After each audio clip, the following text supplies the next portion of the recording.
This video where you want to watch now, I beg, as you watch this video, don't forget to drop your comments.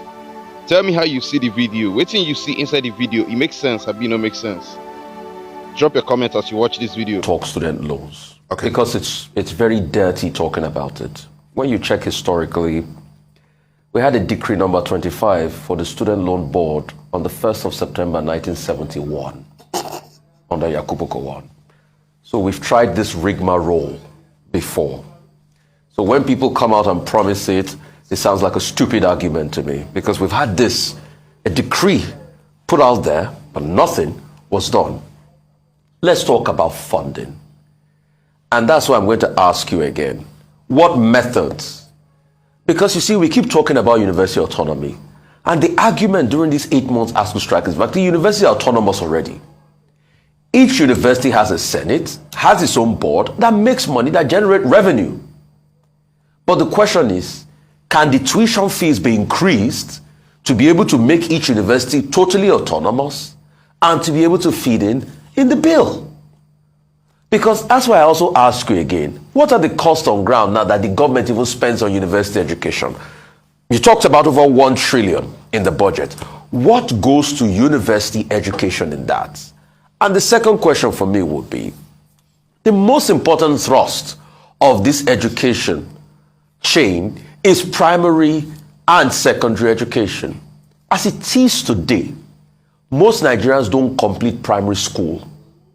Primary school enrollment is dropping by the day. There was supposed to be a buffer for school feeding program to increase primary school enrollment, but we don't see how well that has worked. So what is your OB that you're supporting going to do about primary school and tertiary education and the full autonomy of university education? Because if you give the university autonomy, people have argued, they can raise their money and run their university themselves, but tuition fee has to go up. Well, you see, one of the biggest problems or challenges that we face is that we always have to compartmentalize Nigeria and then discuss sectors as though it were only those sectors that are afflicted by what we want to discuss. But the unfortunate reality is that that is not so. That a decree was declared in 1971 and has been observed more in breach, speaks to our problems.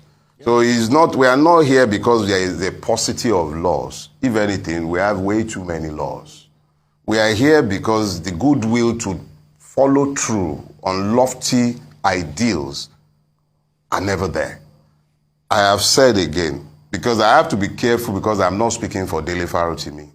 The question you have asked of me is essentially one for Mr. Gregory Obi and his administration. But what I do know is this.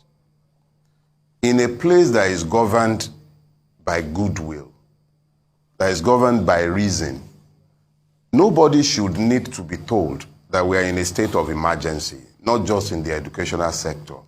Yes, I understand that we have to talk about education as though health, security, every other thing has not collapsed.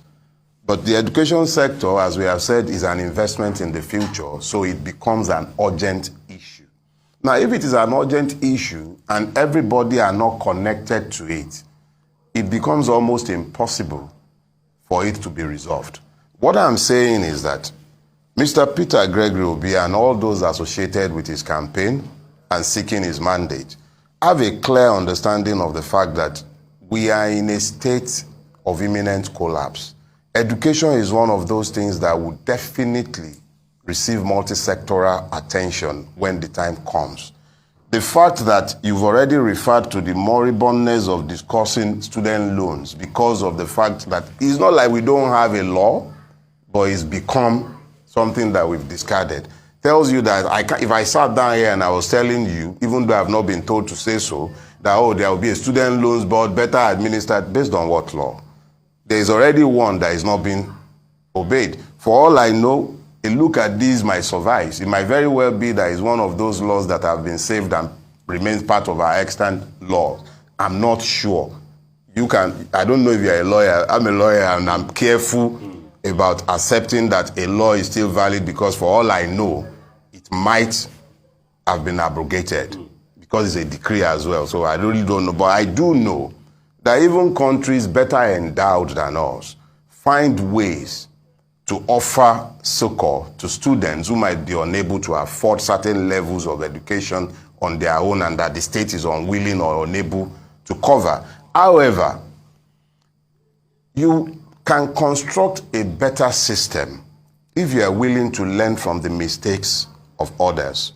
That Americans have done it and is still there means that it's working to an extent. That it's got a problem like defaults and all of that does not mean that it can't be tweaked. If the American one is not working, what is happening with the Danish ones? Are the Norwegian ones working? What's happening in South Africa? Are they coping in Ghana? What's happening in Tanzania? We look at what is happening everywhere else and then come up with something better for ourselves. The only reason you have examples is so that you can eclectize, learn from it, build something better. All right, okay, let's move away from education for a few minutes as we talk about the arrest of a former, the immediate past Director General of the Obidati Presidential Campaign Council, Mr. Doyin Okupe. He was on his way to London. According to him, he was going for medical checkup. And at the airport, Murtala Mohammed Airport Terminal 1, he was arrested by the DSS, the secret police. And they said he was on the watch list. And this was masterminded by the EFCC. Now they've released him saying that it was erroneous, as it was because they forgot to take off his name from the watch list, or they didn't take off his name from the watch list following the his breach of the Money Laundering Act conviction, which he paid a fine in lieu of custodial sentence. I'd like you to speak, your take on this. What is the LP's position on this, being the fact that he's a chieftain of your party? Well, I'll give you the LP's position.